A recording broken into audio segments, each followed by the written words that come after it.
Today I want to talk about marketing in BMX, and to be more specific, I want to talk about a lack of marketing in BMX. I've been doing these talking videos lately, and I really enjoy doing those, and what brought this one up is, as you can see, Chris Muller right here. I did a podcast with him that came out recently, and in that we talked about a ton of different topics, marketing in BMX being one of them, a lack of marketing in BMX, and a lot of different problems with the marketing that in BMX that does or doesn't happen. And so I wanted to post up a clip from that podcast, but I figured I would give a little bit more context and go deeper into my thoughts a little bit before we actually get to the clip, because there's some really good stuff in there, but I want to take this opportunity to expand on that and go even more in depth because there's a lot to it. So some of the things that we're going to talk about in this clip include how BMX as it is now just is not really relatable, and it genuinely does not appear attainable to people on the outside world who don't already have that BMX bug that's going to make them want to ride no matter how difficult it is or appears. And also we talk about how things are just too gnarly and crazy, and that's part of this subject. We also talk about BMX and how it doesn't market to people who just want to go to the pump track or go to the skate park or just go to the bike park or local jump park that they have. It's kind of a very pointed, specific thing that we do in BMX, and part of that is something else that we talk about, in that the people who are in the marketing positions in BMX aren't people who are marketing people, not people who went to school for it or worked in marketing in an outside of BMX capacity.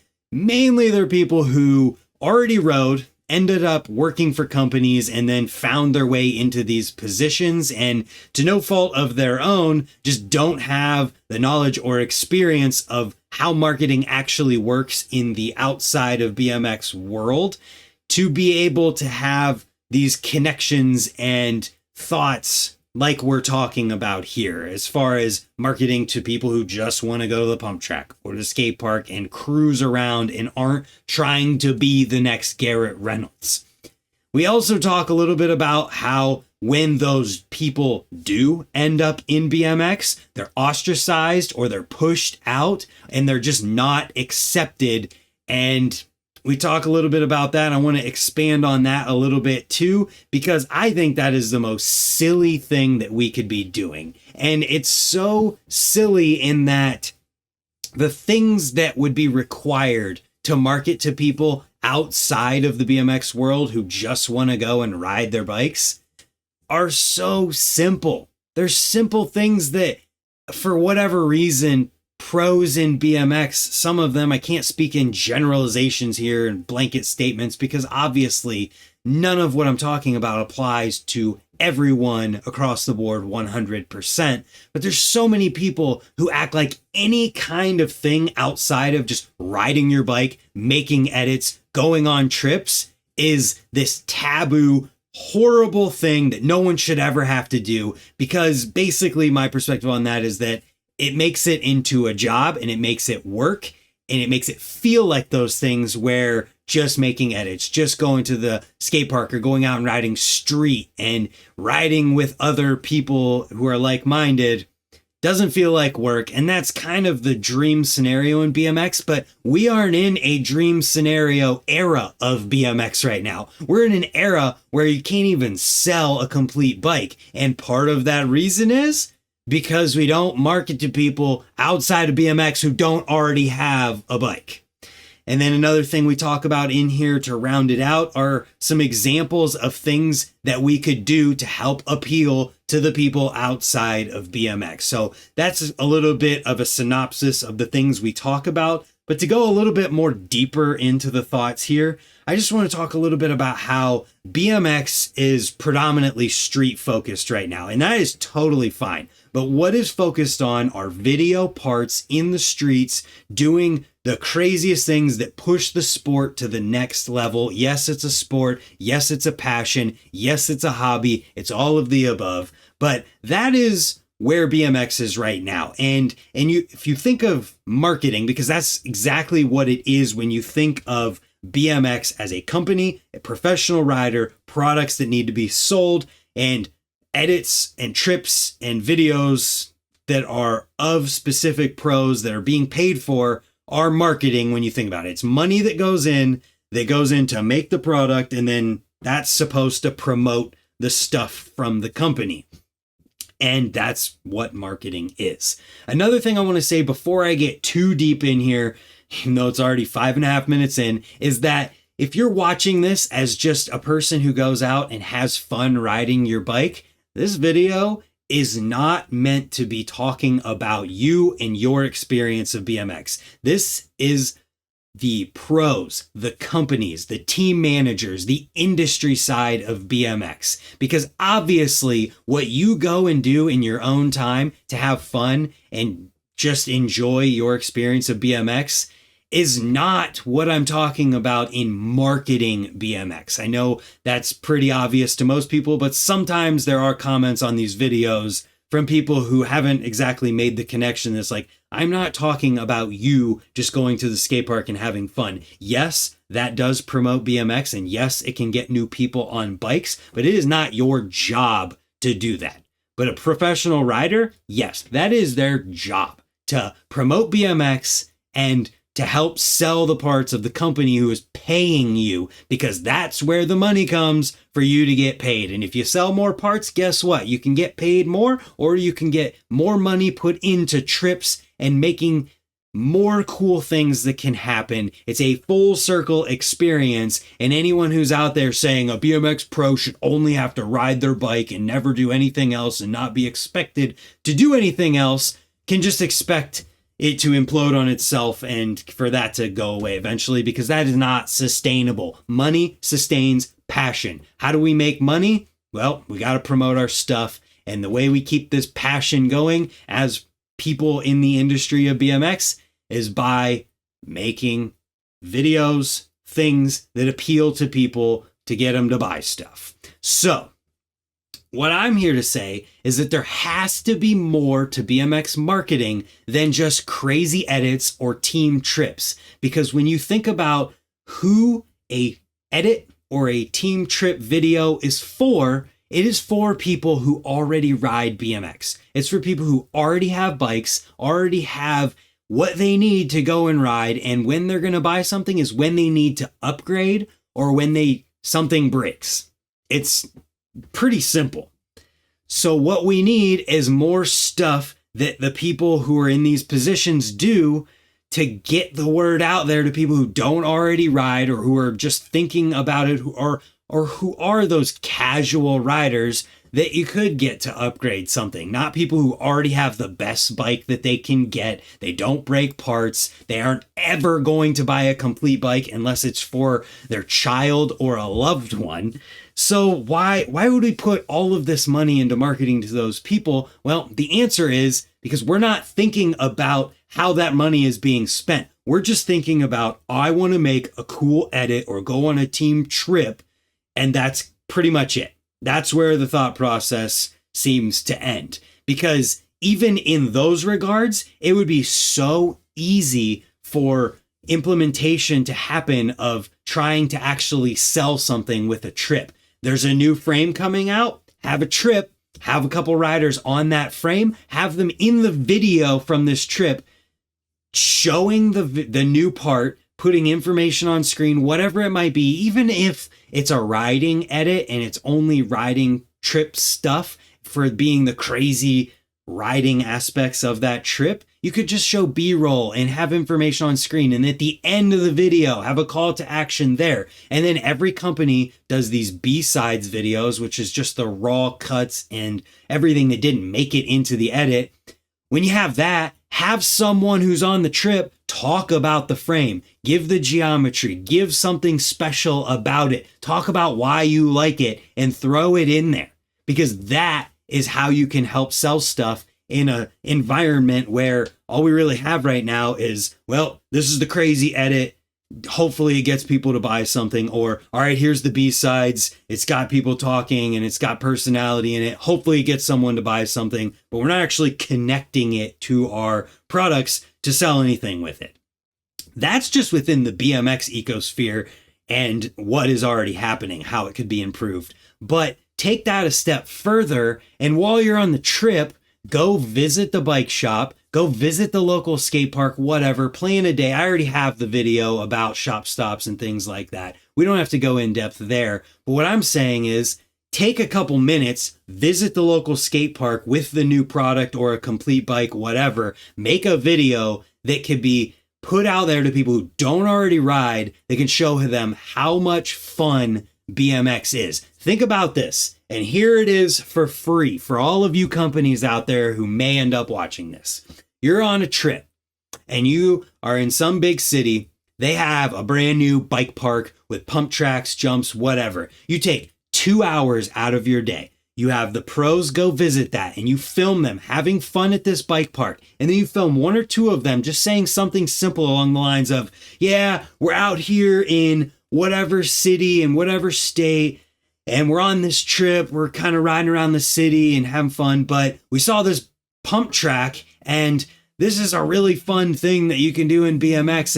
And we thought it'd be awesome to just stop here and have a good time for a little bit and then just show how much fun you're having at that pump track. Then make a 5 to 10 second super fast, yeah, maybe not 5 to 10 seconds, but make a super fast trailer for that little segment. Then add the longer little bit to that and make it an ad on YouTube that's a pre-roll that plays before different bicycling videos or different demographics there. So that immediately you take this trip that you're on and you turn it into this short YouTube ad that was painless to make. You had fun doing it and you made someone talk for 2 minutes. Oh God. And it becomes so simple, and that gets in front of as many people as you want it to because it's Google Ads and you can dictate the audience that it gets sent out to. It's so simple. And if we just made videos that shows how much fun BMX can be and get those in front of people who don't already ride or might be inclined to, it would help get new people into BMX. And it doesn't have to be some corny thing that everybody hates or anything like that. It can be made in any way you want it to. That's the beauty of how all this works. So many people act like, oh, just because we're going to do something to cater to people outside of BMX, it has to be this corny, lame thing. It can be whatever you want. And as long as you just put the conscious effort into brainstorming a way to do that, you're already ahead of the game. So there's that. BMX is more than just crazy, insane riding. We have to sell the experience of it and stop trying to just sell the crazy riding that happens. And so what's my next talking point here is that we have to stop only marketing. This is the overarching theme to everything I just said, is we have to stop only marketing to people who already have bikes. When we make an edit and all of these trip videos and all this stuff, it is marketing, but it is marketing to people who already have BMX bikes, as I've been saying. So we have to realize that we got to get out of that sphere of people because they're not buying BMX bikes. They already have one. So if our marketing is not happening to people who don't have bikes, we can't expect people to buy bikes. Yes, the cycling industry as a whole is struggling right now, but there are still people buying bikes. And if we can get in front of some of those people and get them to want to buy a BMX bike by showing them how much fun BMX can be and is, and going to the local pump track or skate park or whatever, that is something we can do to market to people who don't already have bikes and might actually buy them. If we're not doing anything right now to try and get people to buy them, then how could we ever expect anyone to go into a bike shop and buy a bike? It's just by chance. And everyone's like, oh, BMX is struggling, no one's buying bikes. Well, it's like, yeah, it's because the only stuff that gets out there for promotion is promoted to people who already have their bike. So I'm going to stop beating that dead horse. But the other thing, Chris in this talks about how BMX is too gnarly, and that's part of why it doesn't look attainable or accessible to the outside people. And my thoughts on this too are that, yes, it might appear too gnarly, but that doesn't mean that we don't have to, or that we can't put out the less gnarly side of things and that we can't do everything that I've just said. It doesn't mean that we can't show the fun side of BMX so we can show people this is what you can go and do just to have fun, but also this is what it could end up if you really get into this. So I think all we really need to do is make a conscious effort towards that other side of things and really actually try to get it out there, because not everyone cares about watching crazy edits or seeing crazy contests. Some people, like I see this all the time at Rays. Some people just want to go and ride their bike at Rays or ride their bike at the local pump track. They don't even pay attention to BMX. So all that marketing money, they don't even see it. All that money that goes to the trips and the edits and all of these things, they don't see it at all. So we have to keep that in mind too. Some people just want to go out there and have fun riding their bike as it is. And if BMX can do more to market to people like that, things can be better. And so I think there's another aspect of BMX that makes it harder for people to buy a bike too. And I'm going to do an entire video about that, but it's also something that was in this podcast. And with that, I hope that you guys enjoy this segment of Chris and I talking about marketing in BMX. And I'm focusing on these. I'm uploading all these parts to this because I think this can really help. And if people pay attention to it and give it a chance, or at least give it some type of consideration, and we can put a conscious effort towards these things, we could potentially see BMX do better. And if the base level is that we're not doing anything or very, very little to market to the people outside, just doing a little bit puts us above that. So without any further delay, let's get into Chris and I talking about marketing in BMX. All the publicity is too crazy for riding. And I've always said this, like when BMX grows, it's because it's attainable, or at least it appears attainable. So when the trail scene, I think, is pretty strong. Like the whole trail riding community is pretty strong. So where things are getting lost is like the street riding is just too gnarly and the park riding is just too hectic. So where are the new people showing up? They're showing up at the pump track. And then they're going to, like, if I see one more freaking clip from this San Diego dirt jump park just got built, I'm going to lose my damn mind. Yeah. Steve Caballero going through the Black Diamond Run. Have you seen this? Yeah. Like everything on my Instagram feed, everyone's at the same San Marcos park. I feel like I'm going to hang myself if I see any more clips from this place. But you know why everyone's showing up? Because it's super fun and it's easy as shit. Yeah. You roll in, you go over a tabletop. You go over a step up, it's easy as shit, but it's super fun. Like they're unweighting, they're landing. You got Steve Caballero, the skateboarder going through the double diamond run or whatever. But thank God, like something like that's happening. Cause if you watch the Olympics, whether it's racing, which looks death defying and like unimaginable, or park riding, like no one's doing that. Or you watch street riding and you're like, oh my God, you watch a Dawn of the Streets, coverage, and you're like, how did nobody just get carted off in a body bag? I mean, this stuff's like, but you know what everybody's doing? They're going to San Marcos and going through the double diamond run. So I think this shit's just too gnarly. It's like the sport gets so small because you go through these phases where it's like top heavy. Everybody involved is so badass that now they're doing like R. Willie's doing like a quadruple spinning flip. Yes, this is something I think about too, because what BMX doesn't do is market to the pump track people. We have to be okay with lowering our level a little bit enough to show a pro going to the pump track and showing how fun it is, and then promoting the brand so that random guy in the town sees that, is like, oh, I want to get my kid to the pump track. I need to get them this bike. Well, I think it's a disconnect too, in that most of the people who do marketing in BMX aren't marketing people who would make those connections on their own. Like, it's just a guy who happened to work for a company and moved into the marketing position, and this is how it's always been. And I didn't go to school for marketing and learn about it outside, so I don't recognize those types of things because it's just not in my experience. Right. Yeah. And we don't, it's like, at the end of the day, most of us are riders. You know, we don't, like, all we really are thinking about all day is like getting off work and trying to go ride. Yep.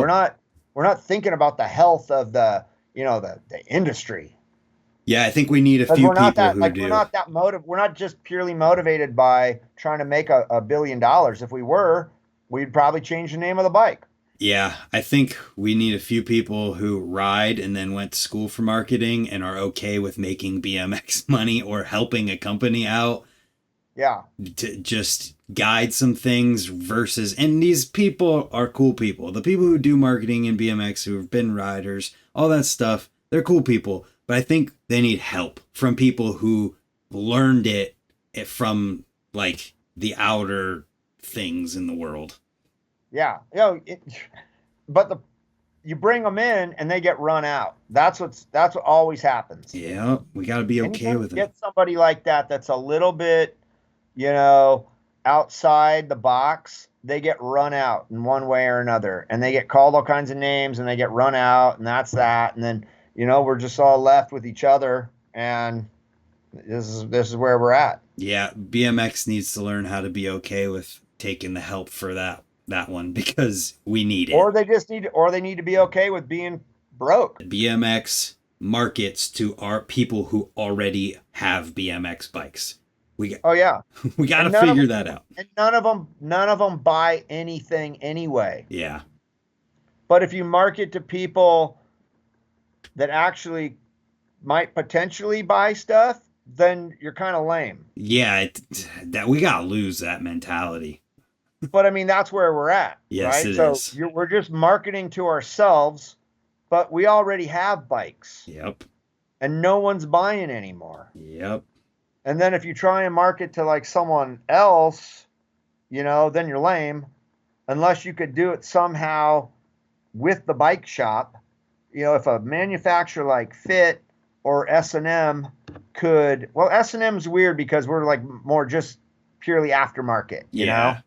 But Fit is a better example because of the complete bike product. But if Fit could work with bike shops, and then bike shops could somehow, through like school events, stuff like that. Like a few years ago, I built some little ramps and took them to my girls' elementary school it was like a holiday party they had in their parking lot or in their playground area. And I built like some little rollers and a little, like a wedge ramp, a little tabletop out of plywood. And I had brought like 10 bikes, 12-inch, 14, 16, and 18-inch fits. And I just put them there and let all the kids ride them. It was the biggest hit of the whole elementary school event. That's awesome. Like throw a ball and sink your teacher in the water or whatever. There were all these other things. Throw a thing, throw a dart or something, pop a balloon. Nobody cared about anything except getting the bikes and riding the bikes through this little course. But of course, a few kids ate shit.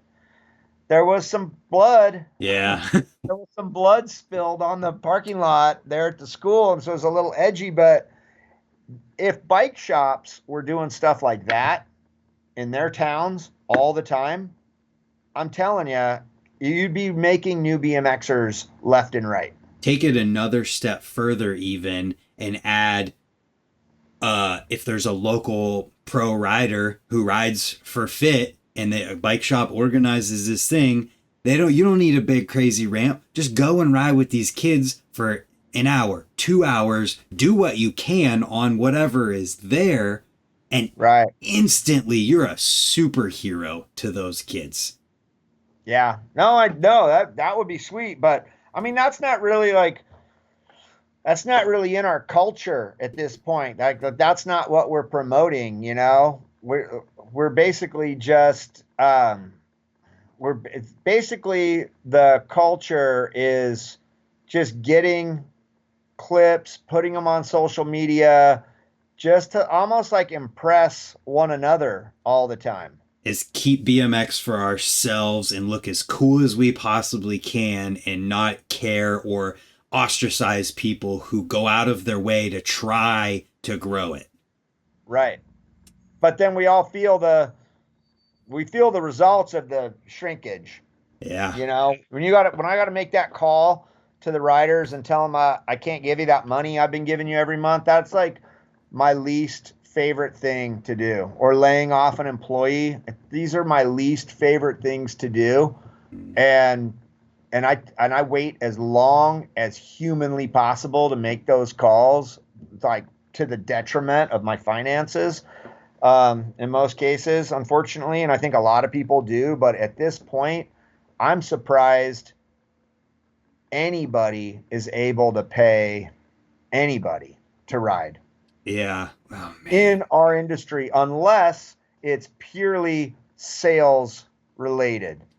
You know, like unless you have a signature frame that you get X amount of dollars for every time it sells, I'm surprised anybody gets paid in any other way than that.